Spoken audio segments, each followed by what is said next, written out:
There's one thing that America has historically always done well: entertainment. The movie industry here is one of the biggest in the world, and it's worth tens of billions of dollars every year. And there was a time when to watch one of these movies, you had to go to a cinema, purchase a ticket, and see it on the big screen. You made that up? Yes. You never made that up. Yes, I did. Somebody must be. But home entertainment changed all of that. The VHS boom in the 1970s meant you could now watch films from the comfort of your living room. And it meant pirating entertainment, sharing and copying movies had become cheaper and easier. Since then, advances in technology have brought much faster ways to do that.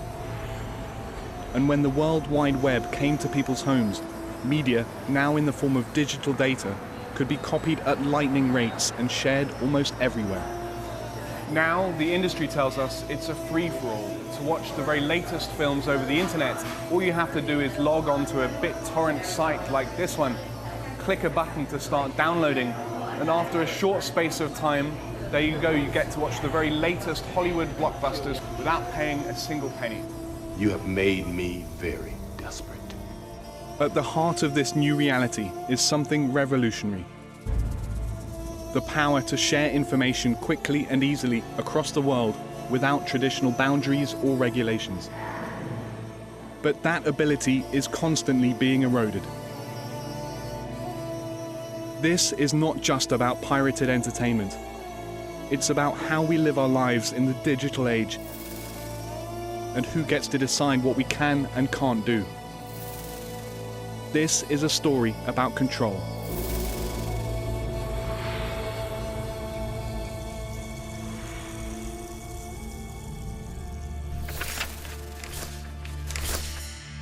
In January 2012, two controversial pieces of legislation were making their way through Congress. SOPA, the Stop Online Piracy Act, and PIPA, the Protect Intellectual Property Act, were meant to crack down on the illegal sharing of digital media. The bills were drafted at the request of the content industry, Hollywood studios, and major record labels. One of the things you're seeing, which is a byproduct of the digital age, is frankly it's much easier to steal and to profit from the hard work of others. The MPAA, or Motion Picture Association of America, represents the business interests of Hollywood. It spends time and money trying to counteract those who say the industry is using copyright as an excuse to protect its revenues. The focus is no longer on promoting science's useful arts. The focus is on just maximizing money, profits for the corporations that have those copyrights. And meanwhile, these intermediaries, the distributors and et cetera, are sucking off most of those revenues. So certainly in a world where you've got a volatile, at best, economic climate, it's very important that we protect the products that those people make and protect the jobs that go into making those products. RIAA and MPAA are two of the most powerful lobbies in the country. You look at over the last few years, they've been spending unprecedented, multi-million-dollar investments in what could be construed as legal bribery, campaign donations to folks that then push forward these exact laws that we're fighting against. Much of that lobbying money ends up here in the US Congress, which has in return backed the content industry for decades. SOPA and PIPA are just the latest in a long line of anti-piracy legislation US politicians have passed since the 1990s. Initially, the bills were supported by more than 80 congressmen. We've come to speak to one of them. The issue with SOPA is whether we're going to allow the wholesale theft of American work product. SOPA was an effort to combat that, to combat these foreign websites that are peddling stolen American IP. Adam Schiff's California district contains some of the largest film studios in the US. And during his time in office, the content industry has consistently been one of his top donors. I think there was a great deal of misinformation that went out during the SOPA debate. Would it mean that if anybody posted a pirated DVD on YouTube, that YouTube would come down, or Wikipedia would stop, or Google couldn't search anymore? I think those concerns were misplaced. I don't think the bill had that effect at all. Anybody arguing that it wasn't as bad as it was either hasn't read the bill and doesn't understand what the enforcement clauses of that bill would have done to places that host user conversation, or they don't regard the restriction of user conversation as being a bad thing. I could have a website, I might have thousands or millions of users on that website commenting on it. And if any one of them posted a link to copyrighted material, my site could be in jeopardy for being taken down through extra legal processes. While a network of lobbyists were helping SOPA and PIPA win support in Washington, away from Capitol Hill, a much larger network of people connected by the World Wide Web started to come together in opposition to the bills. I saw in the early fall of last year on Reddit, I saw this conversation coming together around SOPA and PIPA. These laws are awful. They're really well crafted. They've got dozens of co-signers from both parties. This looks like a bipartisan lock, and I thought, we're doomed. We're doomed. Some of the seeds of discontent were spread from here. San Francisco is home to some of the biggest websites in the world, where people regularly share creative and educational content online. SOPA and PIPA would have required those organizations to heavily police their users for copyright infringement. In Wikipedia's case, more than 500 million of them. But in the middle of January, something unusual happened. A critical mass of users started requesting the websites to go dark in a stand against the bills. Wikipedia's participation in the SOPA blackout was actually user-generated. The decision was made through online discussions on the comments page of the website. But once that decision was reached, this office was a hive of activity as staffers tried to work out how to shut down the world's 5th largest website in the space of just 48 hours. For us, it was a pretty big decision. We'd never done anything like this before, but it was a community decision. We had a huge vote within the community of what to do, and it was incredibly effective. The online community of the popular site Reddit had already called for a blackout, spreading the idea of an internet-wide protest. We try to stay as hands-off as possible, no matter what the issue is, but especially in something like politics. But this we felt was a real threat to the business, and would have made it very difficult for us to continue operating. So it's almost like we didn't have a choice.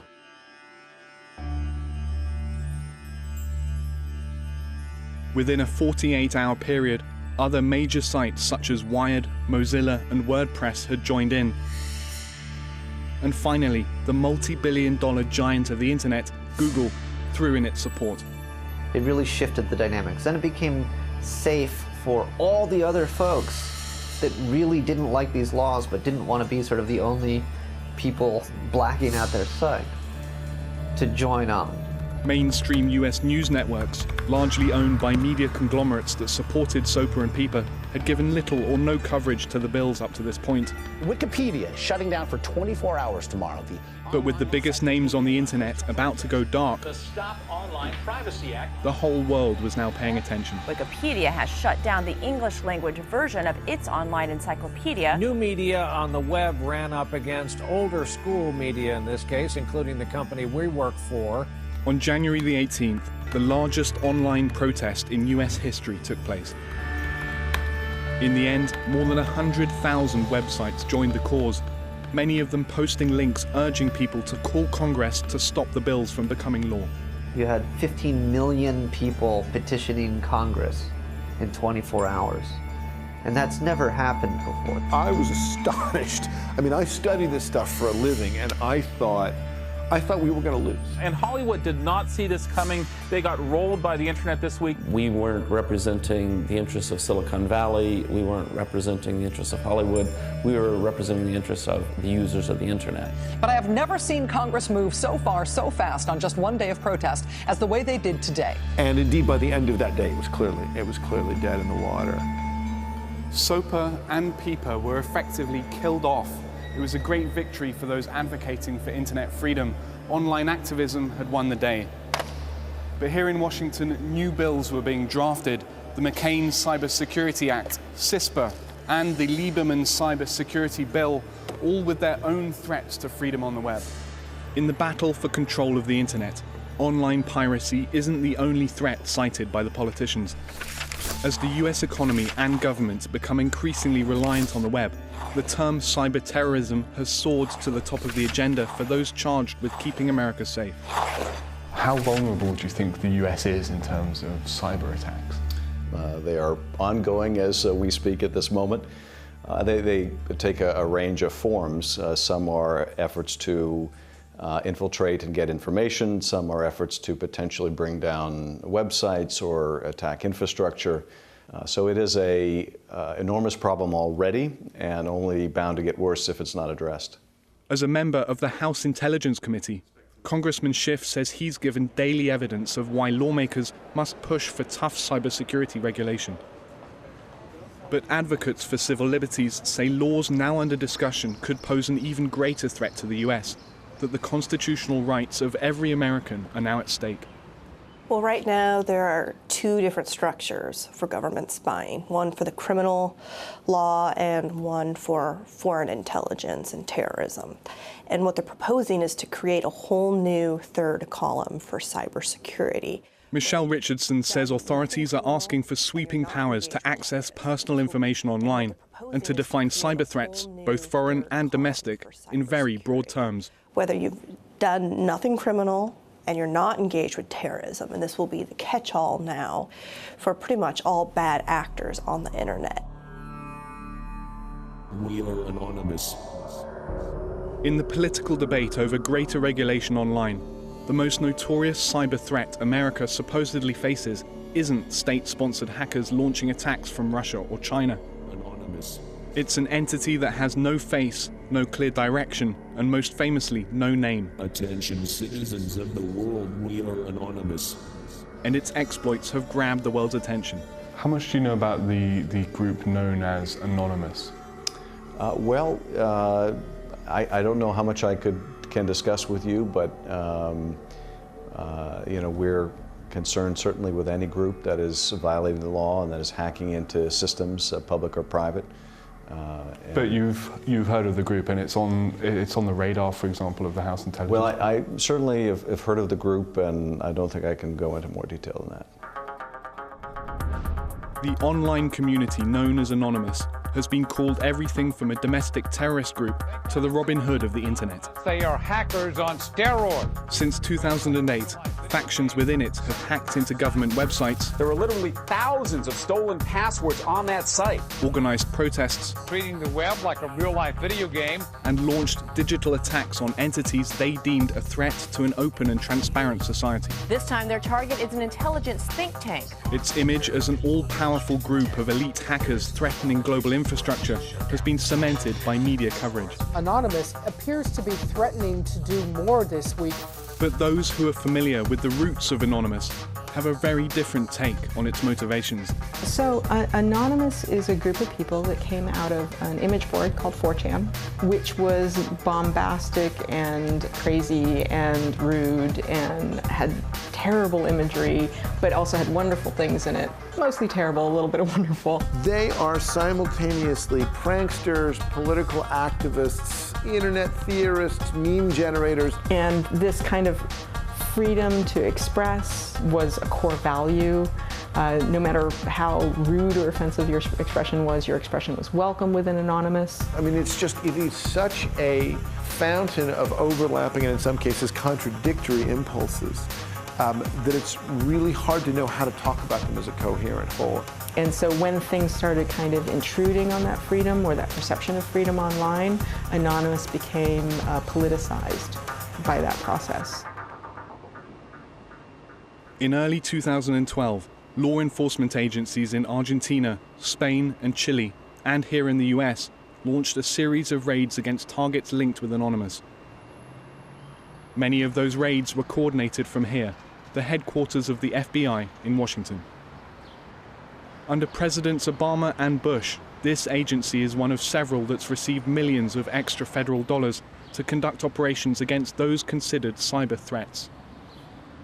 With FBI agents now regularly surfing chat rooms on the hunt for Anonymous, we've come to ask why these kinds of arrests have become a priority. Some people say they're just pranksters who are, doing quite benign things, that a lot of these attacks aren't really that serious. Well, there's a victim to every attack.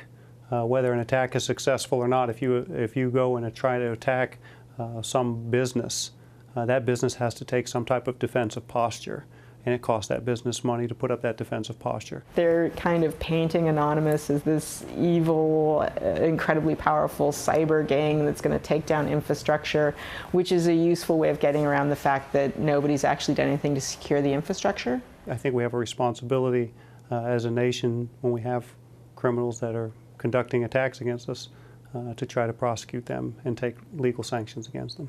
All the technology and the zeros and ones and everything else that you use, still there's a human being sitting behind the computer that's doing this, and that's what we're trying to find.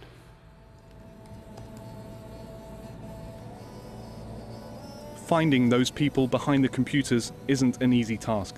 Okay, so right now I'm on an internet relay chat for Anonymous.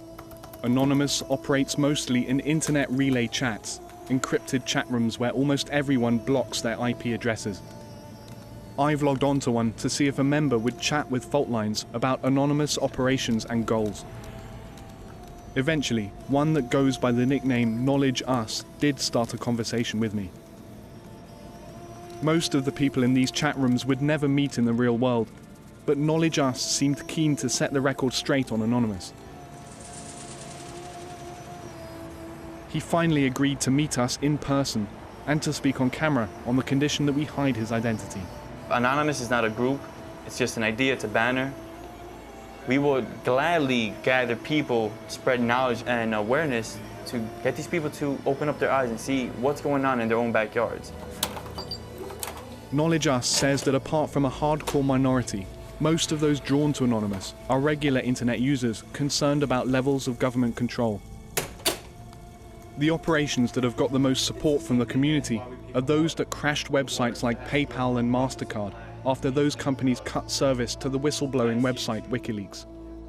But despite the fear that Anonymous stirs up in government and law enforcement circles, these were not sophisticated security breaches.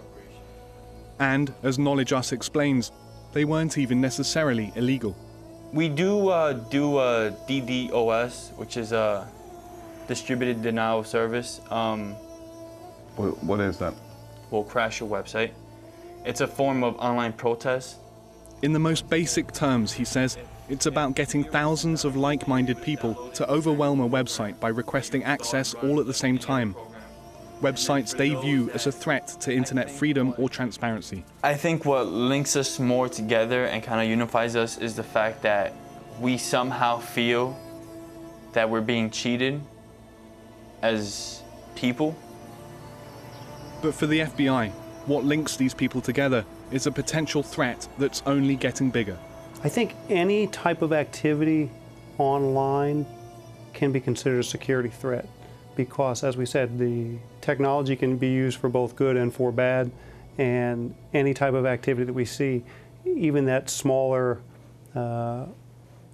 less exciting type of criminal activity could be used as a bridge or a tool by anyone to facilitate some type of greater cyber attack.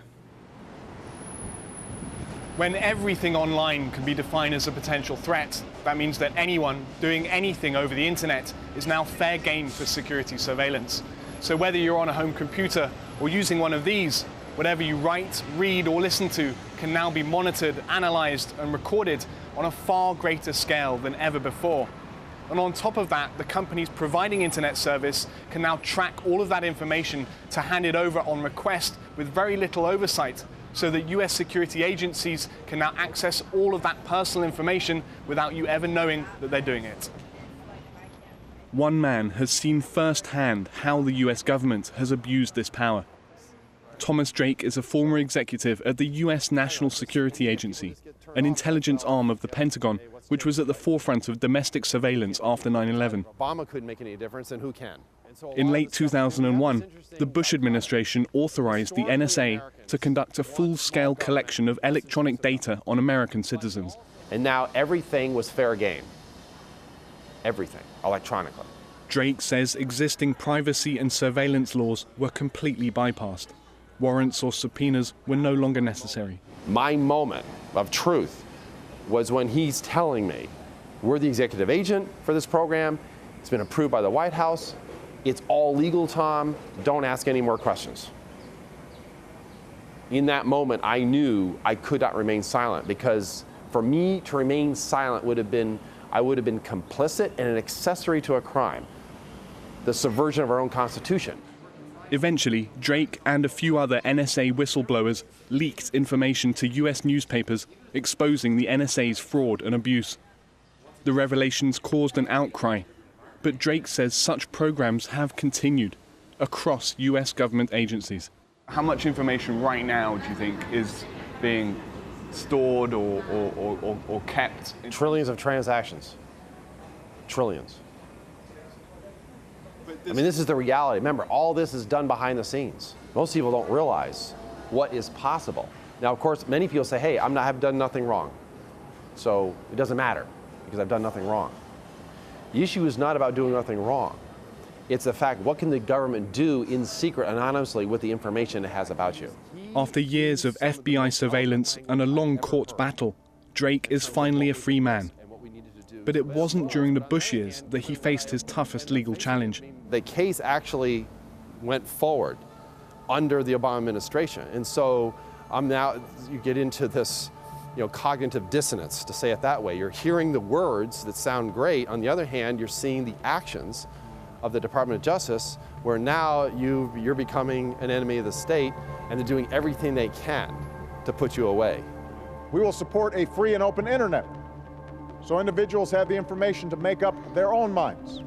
The Obama administration entered the White House with a promise for open government and calls for global protections against censorship. When ideas are blocked, information deleted, conversations stifled, and people constrained in their choices, the internet is diminished for all of us. But over the past 4 years, the administration has aggressively and covertly extended its power to control activity on the web. It's expanded secret online surveillance programs collecting personal data, and it's shut down thousands of websites in the US and around the world with little or no judicial review. While US politicians have publicly criticized countries like Iran or China for heavily suppressing or monitoring internet use in their countries, behind the scenes here in Washington, they've actually been working pretty hard to enact regulation which often doesn't look that different. Global treaties like ACTA, the Anti-Counterfeit Trade Agreement, which could seriously curb freedom of speech online, has been actively pushed by the Obama administration without public knowledge or input. All of this under the guise either of protecting the US economy or national security.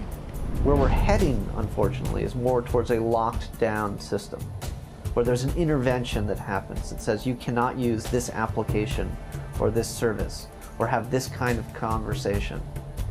And this, in that world where you need sort of a surveillance mechanism to sort of check all of that, it begins to look a lot more like the Tehrans or China's, and a lot less like what we envision the United States to look like. The timing of the debate seems obvious. From Tunis to Cairo, from Madrid to Moscow, and from New York to Oakland, the freedom to share information online has been showing its power with actions in the real world. And for now, that power is in the hands of many, not just a few. Digital activism is just activism. The internet is real life. It's an argument about freedom of speech on a global scale. Mathematically, there really isn't any difference on the internet between copyright violation and speech. So anything you do to restrict copyright violation is also a restriction on speech. Whenever we've given people the opportunity to speak on a wider scale than they could previously, they have always taken it, often to the surprise and displeasure of existing governments or media companies, but they have always taken it. When the internet is your main place where you express, where you gain community, where you have access to information, and where you can act in your own world, then internet freedom is just freedom.